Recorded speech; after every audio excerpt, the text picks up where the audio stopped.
Hello friends, আমি গোপাল আপনাদের সবাইকে ওয়েলকাম জানাচ্ছি এমকে ট্রেডিং বেলদার আর এক নতুন অ্যানালাইসিস ভিডিওতে। আজ শনিবার 6 তারিখ 6 সেপ্টেম্বর। আজকে আমরা আলোচনা করব নেক্সট উইক অর্থাৎ 8 তারিখ থেকে 12 তারিখ পর্যন্ত ইন্ডিয়া মার্কেট কিভাবে ট্রেড করতে পারে, ওভারঅল গ্লোবাল মার্কেট কিভাবে ট্রেড করছে, গ্লোবাল নিউজ কি আছে, নেক্সট উইকের ট্রেডিং স্ট্র্যাটেজি কি হবে, সমস্ত বিষয়কে খুঁটিনাটি আমরা আলোচনা করব।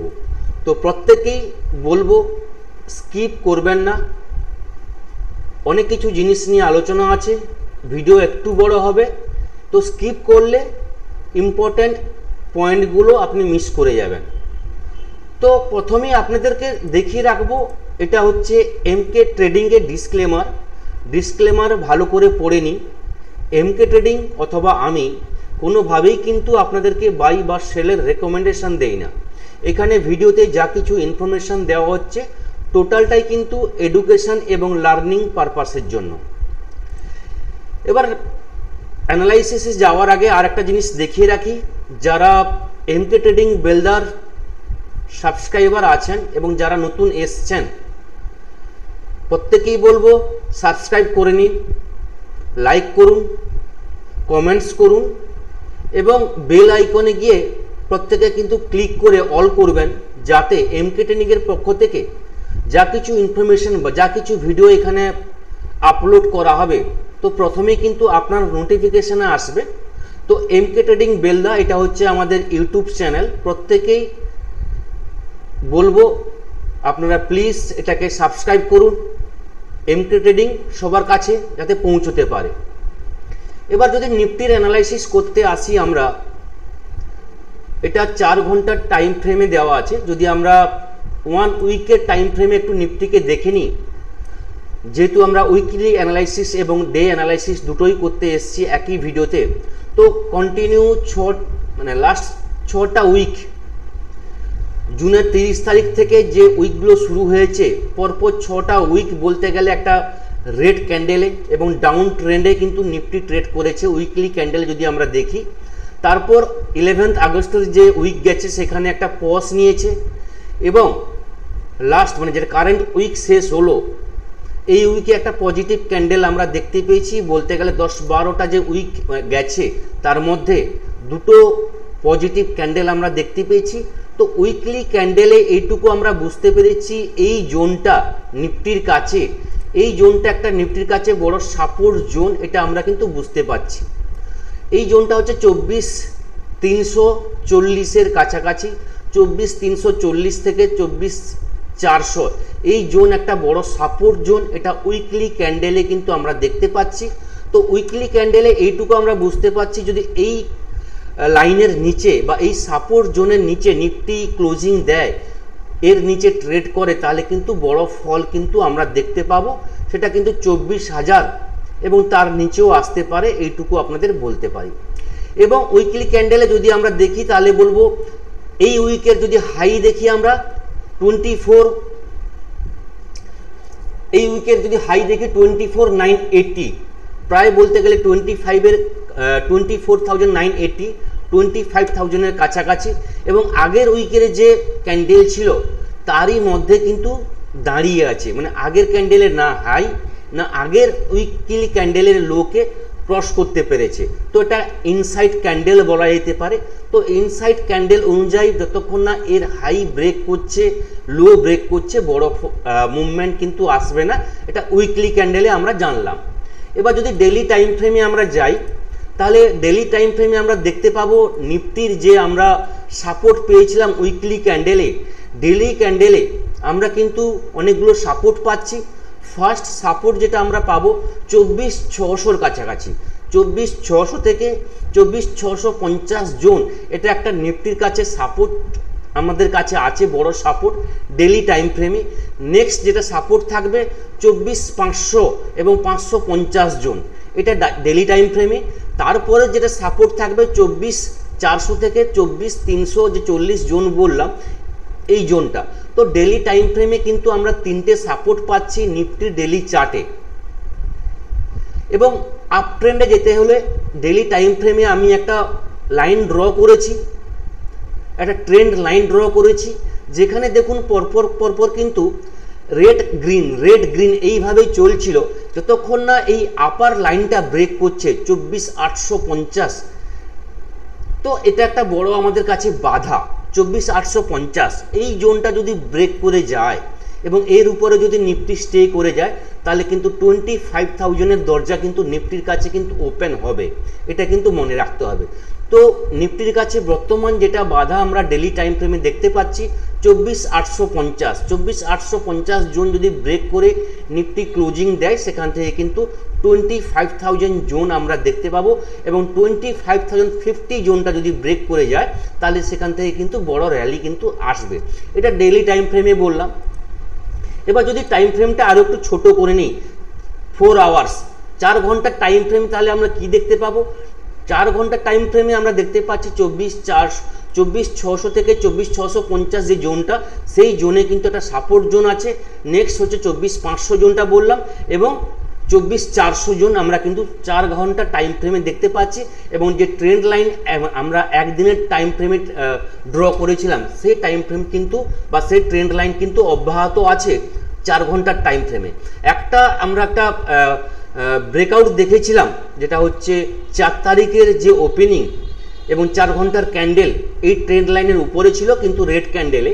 তো ওভারঅল এই ট্রেন্ড লাইনের উপরে যতক্ষণ না নিফটি গ্রিন ক্যান্ডেলে ক্লোজিং দিচ্ছে, মার্কেটে কিন্তু পজিটিভ মুভমেন্ট আসবে না, এটা আপনাদের বলে রাখি।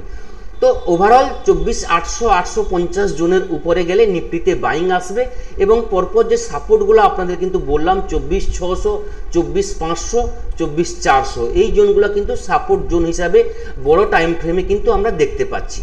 এবার যদি শর্ট টাইম ফ্রেম, যদি 15 মিনিট টাইম ফ্রেমে আমরা দেখি এবং ইন্টারডে ট্রেডিংয়ের জন্য যদি আমরা সেটআপ তৈরি করি, তাহলে বলবো নিফটি একটা পজিটিভ ক্লোজিং আমরা দেখতে পেয়েছি। ওভারঅল বলতে গেলে পরপর 2 দিন, বৃহস্পতিবার শুক্রবার, আমরা মার্কেটে পজিটিভ ওপেনিং দেখতে পেয়েছি, গ্যাপ আপ দেখতে পেয়েছি। ভালো নিউজের জন্য জিএসটি নিউজ এসছে, আমরা প্রত্যেকেই জানি, ট্যাক্সের নিউজ এসছে, আমরা প্রত্যেকেই জানি, যেখানে আমরা যে ভারতবর্ষে আমাদের প্রত্যেকেরই যে স্ল্যাব ছিল জিএসটির, সেটা কিন্তু অনেকটা কমেছে, যেখানে 2টো স্ল্যাব হয়েছে। তো সেইখান থেকে একটা ভালো নিউজ এসে গেছে, এবং 22 সেপ্টেম্বর থেকে সেই ট্যাক্সের স্ল্যাব লাগু হয়ে যাবে, এটা একটা বড় নিউজ। তার কারণে আমরা বৃহস্পতিবার এবং শুক্রবার পরপর 2 দিন গ্যাপ আপ দেখেছি, কিন্তু গ্যাপ আপের পর মার্কেট কিন্তু স্টে করতে পারেনি। পরপর 2 দিন ওপেন এবং হাই বলতে গেলে সেম ছিল বৃহস্পতিবার এবং শুক্রবার। তো ওপেনিং এবং হাই যদি ইকুয়াল হয়, তার যে র্যালি বা তার যে ফর্মুলা, তার যে প্রতিক্রিয়া আমরা কিন্তু মার্কেটে বৃহস্পতিবার এবং শুক্রবার লাইভ মার্কেটে দেখেছি। ওভারঅল শুক্রবারের কথা বলি, শুক্রবার প্রায় বলতে গেলে 12টা সাড়ে 12টা পর্যন্ত নিফটি ডাউন ট্রেন্ডেই ছিল, যেখানে প্রায় বলতে গেলে 24,000 শুক্রবার যদি আমরা হাই দেখে নিই, তাহলে 24,800-র উপরে কিন্তু ছিল, 24,830-35-এর কাছাকাছি ছিল। সেখান থেকে মার্কেট একটা বড় ফল আমরা দেখতে পেয়েছিলাম, এবং শুক্রবারে যদি লো দেখি 24,621, প্রায় 200 পয়েন্টের কাছাকাছি নিফটি ডাউনে ট্রেড করেছে একদম 12টা, মানে ফার্স্ট হাফে। এবং সেকেন্ড হাফে শুক্রবার দিন একটা বাউন্স আমরা দেখতে পেয়েছি, রিকভারি দেখতে পেলাম, এবং রিকভারি যেখানে বলতে গেলে 24,700-র উপরে নিফটি স্টে করতে পেরেছিল, 24,800-র কাছাকাছি গেছে, কিন্তু ওভারঅল ক্লোজিং 24,741, 24,741 ওভারঅল বলতে গেলে বৃহস্পতিবারের থেকে 6 পয়েন্ট পজিটিভে ক্লোজিং আমরা দেখতে পেয়েছি। ওভারঅল একটা ভালো জায়গায় ক্লোজিং দেখতে পেয়েছি, 24,700-র উপরে ক্লোজিং। এবং যদি সোমবারের জন্য আমরা ভিউ তৈরি করি, তাহলে বলবো 24,000, যদি আপনি সেফলি ট্রেড করতে চান তাহলে বলবো 24,800, 24,800-র উপরে যদি নিফটি স্টে করে যায় 5 মিনিট, সেখান থেকে কিন্তু পজিটিভ মুভমেন্ট আমরা পাবো, যেখানে একদম ছোট ছোট লেভেল থাকবে 24,830, 24,850, 24,880, 24,920 এবং 24,980। 80 এই লেভেলগুলো কিন্তু পরপর কিন্তু আমাদের সামনে লাইভ মার্কেটে কিন্তু আমরা দেখতে পাবো। তবে নিফটিকে 24,800 উপরে মিনিমাম 5 মিনিটে গ্রিন ক্যান্ডেলে ক্লোজিং দিতে হবে, তারপর কিন্তু এই লেভেলগুলো আসবে। তবে একটা জিনিস আপনাদের বলে রাখি, 24,850 একটা স্ট্রং রেজিস্ট্যান্স জোন, তো এই জোনটায় কিন্তু সেলিং আসতে পারে। তো সেলিং আসতে পারে তার মানে এই নয় আপনি সেলিংয়ে বসে যাবেন 24,850 এলে। 24,850 আসার পর যদি টাইম ফ্রেমে ক্যান্ডেলে আপনার কোনোভাবে ডাউনের ফর্ম তৈরি হয়, নেগেটিভ কোনো চার্ট তৈরি হয়, তাহলে কিন্তু সেখান থেকে ডাউনের জন্য ট্রেড নেবেন। যদি ডাউনের কোনো চার্ট তৈরি না হয়, 24,850 উপরে নিফটি স্টে করে যায় এবং পজিটিভ মোমেন্টাম কন্টিনিউ রাখে, সেখান থেকে কিন্তু আপনি পরপর আপের জন্য যে স্ক্যালপিংয়ের লেভেলগুলো বললাম সেগুলোর জন্য টার্গেট রেখে কিন্তু পরপর কিন্তু এগিয়ে যাবেন।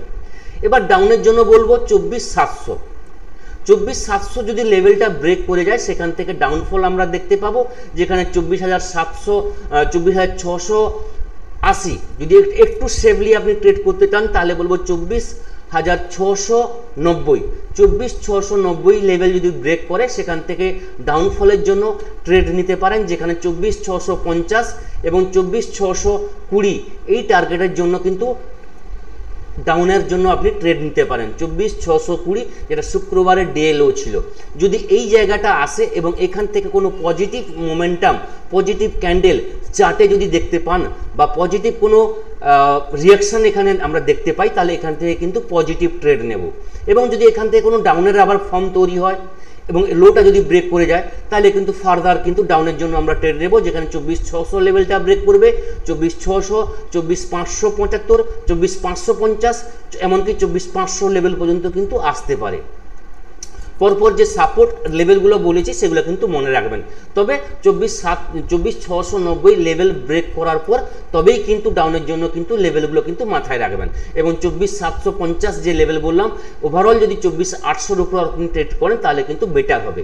তো ওভারঅল নিফটির ডেলি চার্টে ডেলি টাইম ফ্রেমে সোমবারের রিভিউ বললাম, এবং উইকলি আমি বলেছি আগস্ট মাসের লাস্ট থেকে আমি বলেছি সেপ্টেম্বর মাসে একটা বড় মুভমেন্ট কিন্তু ওয়েট করছে। আমার যেটা মনে হয় নেক্সট উইক একটা বড় মুভমেন্ট আসতে পারে, যেখানে মিনিমাম 500 থেকে 600 পয়েন্টের নিফটির একটা মুভমেন্ট হতে পারে। আইদার 25,500 লেভেল নিফটি ব্রেক করবে অথবা 24,000 লেভেলটা নিফটি ব্রেক করার সম্ভাবনা আছে। এটা নেক্সট উইক মোস্ট প্রবাবলি আমার যেটা ভিউ মনে হচ্ছে নেক্সট উইকে এর রিয়াকশান আমরা কিন্তু দেখতে পারি। নিউজ বেস মার্কেট চলছে, এটা আমরা প্রত্যেকেই জানি। তো ট্রেডিংটা কিন্তু সাবধানে করতে হবে।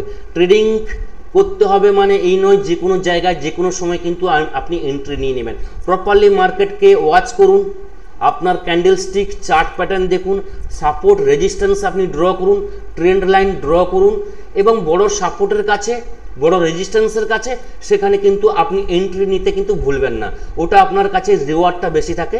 তো এই থাকলো নিফটি রিভিউ। এবার যদি ব্যাঙ্ক নিফটির আমরা অ্যানালাইসিস করে নিই তাহলে বলবো ব্যাঙ্ক নিফটি ওভারঅল 54,000-এর উপরে ক্লোজিং দিতে সক্ষম হয়েছে। 54,100-এর কাছাকাছি ক্লোজিং দিয়েছে, 39 পয়েন্ট পজিটিভ ক্লোজিং দিয়েছে। শুক্রবার দিনও ব্যাঙ্ক নিফটিতে আমরা ওভারঅল র্যালি দেখেছিলাম, মর্নিংয়ে পজিটিভ র্যালি, এবং সেই 12টার পর মানে সকাল থেকে পজিটিভ র্যালি হওয়ার পর একটা ডিপ আমরা দেখতে পেয়েছিলাম। ব্যাঙ্ক নিফটির যে কম্পোনেন্ট স্টকগুলো আছে সেখানে কিন্তু ধরে রাখতে পারেনি, এবং ওভারঅল ব্যাঙ্ক নিফটি বলতে গেলে 53,700-এর কাছাকাছি কিন্তু একটা টাইম এসেছিল, যেটা বলতে গেলে 12:30 পর্যন্ত। তারপর কিন্তু ব্যাঙ্ক নিফটিও রিকভারি নেওয়ার চেষ্টা করেছে এবং 54,000 লেভেলটাও ব্রেক করেছে লাস্টের দিকে, এবং 54,099-এ ক্লোজিং দিয়েছে, 39 পয়েন্ট পজিটিভ ক্লোজিং। ওভারঅল একটা পজিটিভ ডে ক্লোজিং হয়েছে। এবং আমি বলেওছিলাম এর আগে 54,000-এর উপরে যদি ব্যাঙ্ক নিফটি ক্লোজিং দেয় সেখান থেকে কিন্তু পজিটিভ র্যালি হবে। ওভারঅল সোমবারের ভিউ থাকবে যদি শুক্রবারের হাই ব্যাঙ্ক নিফটি ব্রেক করে যায়, মানে 54,300 এই লেভেলের উপরে যদি ব্যাঙ্ক নিফটি ট্রেড করা শুরু করে, সেখান থেকে কিন্তু পজিটিভ মুভমেন্ট আমরা পাবো, যেটা বলতে গেলে বৃহস্পতিবারে হাই 54,450 এই লেভেল কিন্তু আমরা দেখতে পাবো। এবং এই লেভেল যদি ব্রেক করে যায় সেখান থেকে কিন্তু 54,600, 54,700, 54,800 এবং 55,000 লেভেলগুলো কিন্তু পরপর কিন্তু আসতে থাকবে। তো আপ ট্রেন্ডের লেভেলের জন্য ব্যাঙ্ক নিফটিকে 54,300 লেভেলটা কিন্তু ক্রস করে স্টে করতে হবে। এবং যদি ডাউনের জন্য ট্রেড নেই তাহলে বলবো যে যদি ব্যাঙ্ক নিফটি 54,000 লেভেল ব্রেক করে যায় তাহলে সেখান থেকে কিন্তু স্ক্যাল্পিংয়ের আমরা ট্রেড পাবো ডাউনের জন্য, যেখানে ব্যাঙ্ক নিফটির ফার্স্ট টার্গেট থাকবে 53,900, 53,800, এমনকি 53,700, যেটা বলতে গেলে শুক্রবারের লো, এই লো পর্যন্ত কিন্তু আসতে পারে। এবং এই লো যদি ব্রেক করে যায় তাহলে কিন্তু বৃহস্পতিবারের লো কিন্তু আমরা দেখতে পাবো, যেটা বলতে গেলে 53,550। ওভারঅল প্রতিটা স্টেপে কিন্তু সাপোর্ট কিন্তু স্ট্রং আছে এবং রেজিস্ট্যান্স কিন্তু স্ট্রং আছে। বৃহস্পতিবারের যে হাই 54,450 থেকে 54,550 জোনটা কিন্তু ব্যাঙ্ক নিফটির কাছে একটা বড় স্ট্রং রেজিস্ট্যান্স জোন। তো এই জায়গাটায় কিন্তু আপনাকে প্রফিট বুকিং করে কিন্তু ওয়েট করতে হবে। তো এই লেভেলটা যদি ব্রেক করে যায় এবং এর উপরে যদি ব্যাঙ্ক নিফটি 15 মিনিট ট্রেড করতে পারে সেখান থেকে কিন্তু আমাদের 55,000-এর কিন্তু দরজা কিন্তু খুলে যাবে। এবং এই লেভেল যদি ব্রেক করে যায় মানে 53,500 লেভেল যদি ব্রেক করে যায় ব্যাঙ্ক নিফটি ডাউনের দিকে তাহলে কিন্তু বড় ফল কিন্তু আসবে। ওভারঅল মার্কেটে একটা পজিটিভ নিউজ এসছে, আমরা প্রত্যেকেই জানি। তো আমাদের ইন্ডিয়া মার্কেটে পরপর কিন্তু পজিটিভ নিউজ আসছে, তা সত্ত্বেও আমাদের মার্কেট আপ ট্রেন্ড যেতে পারছে না বা পজিটিভনেস দেখাতে পারছে না। কারণ একটাই নিউজ, ট্রাম্পের ট্যারিফ, এটা আমরা প্রত্যেকেই জানি। কারণ ইন্ডিয়া মার্কেটে জিএসটি নিউজ, ট্যাক্সের নিউজ, জিডিপি ডেটা, তো প্রতিটা নিউজ কিন্তু বারবার কিন্তু পজিটিভলি আসছে। গভর্নমেন্টও চাইছে মার্কেটকে বুস্ট আপ করার জন্য, তো মার্কেটে বুস্ট আপ হতে পারছে না পজিটিভ নিউজের কারণে। পজিটিভ ওপেনিং কিন্তু হচ্ছে, কিন্তু পজিটিভ ওপেনিংয়ের পর সেই ওপেনিংটাকে এবং পজিটিভনেসটাকে কিন্তু মার্কেট ধরে রাখতে পারছে না। একটাই কারণ, ট্রাম্পের ট্যারিফ এবং এফআইদের সেলিং। এটা কিন্তু আমি প্রতিদিন কন্টিনিউ বলে আসছি। এফআইদের সেলিং ফিগার যেদিন কমে যাবে সেদিন কিন্তু মার্কেট ঘুরে দাঁড়াবে। এবং ট্রাম্পের ট্যারিফ, ট্রাম্প তো এখন বর্তমান বলতে গেলে উনি একদম নাবালক বাচ্চার মতো হয়ে গেছেন। কারণ ওনার একটা নিউজ রিসেন্টলি এসছে, যেটা হচ্ছে উনি মিডিয়ার কাছে, ইউএস মিডিয়ার কাছে উনি ডিক্লেয়ার করেছেন, আমাদের প্রাইম মিনিস্টার এবং ইন্ডিয়ার সম্বন্ধে খুব প্রশংসা করেছেন। প্রাইম মিনিস্টার নরেন্দ্র মোদী সম্বন্ধে উনি বলেছেন, যেটা ট্রাম্প বলেছেন, যেটা হচ্ছে জাস্ট বলে দিই, great prime minister and a friend. মানে উনি যেদিন মানে কিছুদিন আগে বলেছিলেন ডেট ইকোনমি ইন্ডিয়ার, এবং মোদির সম্বন্ধেও উনি কিছু মন্তব্য করেছিলেন, সেখানে উনি আবার বলছেন গ্রেট প্রাইম মিনিস্টার, খুব বড় সম্বোধন দিচ্ছেন এবং ফ্রেন্ড এই সম্বোধন দিচ্ছেন।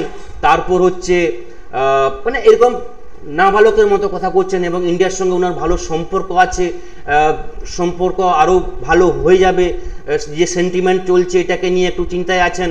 তারপর আরও উনি বলেছেন যেটা হচ্ছে ইন্ডিয়া এবং ইউএসের যে পজিটিভনেসটা এটা খুব তাড়াতাড়ি ঠিক হয়ে যাবে, গ্লোবাল স্ট্র্যাটেজির যে ব্যাপার আছে এটা খুব তাড়াতাড়ি ঠিক হয়ে যাবে। তো এই সব নিউজ উনি প্রেসের সামনে বিবৃতি দিয়েছেন, সেখানে আমাদের প্রাইম মিনিস্টারও ওনাকে অ্যাপ্রিসিয়েট করেছেন ওনার টুইট দিয়ে। এটা দেখে নিন, deeply appreciate and fully reciprocate President Trump sentiment and positive assessment of our ties. India ইউএসের যে পজিটিভনেস আছে এটাকে নিয়েও মোদি বিবৃতি দিয়েছেন। তো ট্রাম্পের যদি এই জিনিসটা বা এই কমিটমেন্ট সঠিক হয় এবং যদি ট্যারিফটা সত্যিকারে ইন্ডিয়ার কাছ থেকে সরে যায় তাহলে কিন্তু ইন্ডিয়া মার্কেট বুস্ট আপ পাবে, মার্কেটে হাইলি কিন্তু পজিটিভনেস আসবে, এটা কিন্তু আপনাদের বলে রাখি। এবং উইথিন 1 মান্থ মার্কেট কিন্তু 26,000 লেভেলকেও কিন্তু ক্রস করবে। মার্কেট মুখিয়ে আছে, তাকিয়ে আছে ট্রাম্পের এই নিউজটা সেটেল কবে হবে। পজিটিভনেস যদি মার্কেটে আসে মার্কেট কিন্তু ঘোড়ার মতো দৌড়বে, এটা আপনাদের বলে রাখি। উইথিন 1 মাস 26,000 এবং কি আমাদের নিফটির যে হাই আছে সে হাই কিন্তু টপকে যাবে। শুধু এই নিউজের জন্য মার্কেট ওয়েট করছে। এবং যদি আমরা গ্লোবাল মার্কেট দেখে নিই, জব ডেটা ইউএস মার্কেটে কালকে এসছে ইউএসের জব ডেটা, তো সেখানে জব ডেটা ইউএসের একটু খারাপ আছে, তার কারণে ইউএস মার্কেট বলতে গেলে সমস্ত ইন্ডেক্স ইউএসের নেগেটিভ আছে, Europe market negative, Asian market gift Nifty 16 point negative চলছে, বাকি সব এশিয়ান মার্কেট পজিটিভ আছে। তো ওভারঅল আমাদের মার্কেট, গ্লোবাল মার্কেট ন্যাচারাল আছে। গ্লোবাল নিউজ, আমাদের গ্লোবাল যে ট্রেড ডিল মানে ট্রেড, সেটা কিন্তু সেন্টিমেন্ট জায়গায় দাঁড়িয়ে আছে। এফআইদের বাইং এবং সেলিংটা আপনাদের দেখিয়ে দিই। ফ্রাইডে এফআইদের কিন্তু প্রতিদিনের মতো আমরা কিন্তু সেলিং দেখতে পাচ্ছি, যেখানে 1304 কোটি টাকার সেলিং হয়েছে, এবং ডিআইরা কিন্তু কন্টিনিউ বাইং করে আছে, যেখানে 1820 কোটি টাকার বাইং হয়েছে। তো ওভারঅল এই যে ফিগারটা এফআইদের, এই ফিগার কিন্তু চেঞ্জ হতে হবে।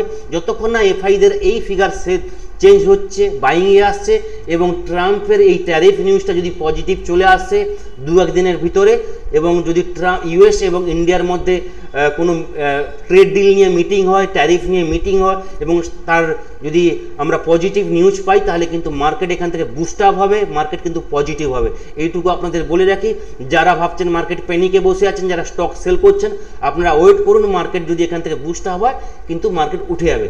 তবে এইটুকু বলে রাখি, যদি খারাপ নিউজ আসে ট্যারিফ নিয়ে, খারাপ হওয়ার কিচ্ছু নেই, কারণ ট্যারিফ আমরা বা ট্যারিফের যে নিউজ 50%, 25%, তারপর 50%, এই নিউজটা কিন্তু আমরা লাস্ট 1 মাস ধরে কিন্তু আমরা খাচ্ছি। তো ইন্ডিয়া মার্কেট এটাকে অ্যাডজাস্ট করে নিয়েছে। মার্কেট বড় ফল হওয়ার এখানে কিছু বড় কিন্তু ব্যাপার নেই। বড় ডাউনফল হতে পারে 23,800 লেভেল যদি ব্রেক করে, সেখান থেকে বড় ফল আসতে পারে। যতক্ষণ না 23,800 লেভেল ব্রেক করছে, নিফটিতে বড় ফল আসবে না। ওভারঅল মার্কেটে পজিটিভনেস আছে। তো এইটুকু আপনাদের বলে রাখি। তো এই থাকলো নেক্সট উইকের ভিউ, এবং এই এমকে ট্রেডিংয়ের যে আপনাদের কথা বললাম, অবশ্যই কিন্তু লাইক করবেন, শেয়ার করবেন, এবং নেক্সট ভিডিওতে আপনাদের সঙ্গে আবার দেখা হবে। সবাই ভালো থাকবেন। থ্যাংক ইউ, ধন্যবাদ।